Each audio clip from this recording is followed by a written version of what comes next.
we met with Dr. Bama's staff, and the teamwork in this clinic, and particularly in Dr. Bama's team, was just absolutely amazing. He went over the CT scan and he said it's at 5.2 centimeters right now.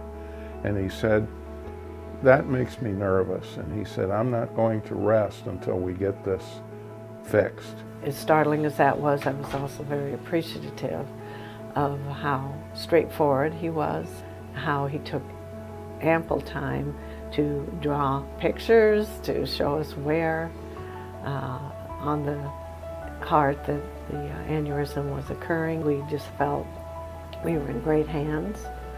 We didn't have one doubt that this was where we should be and that we needed to proceed. And when he did the surgery, he repaired my ascending aorta in 2 spots and also did the bypass at the same time.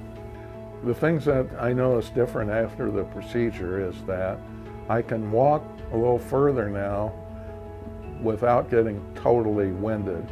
If Dr. Bama was standing in this room right now, I would shake his hand, give him a hug, and tell him, Dr. Bama, you saved my life.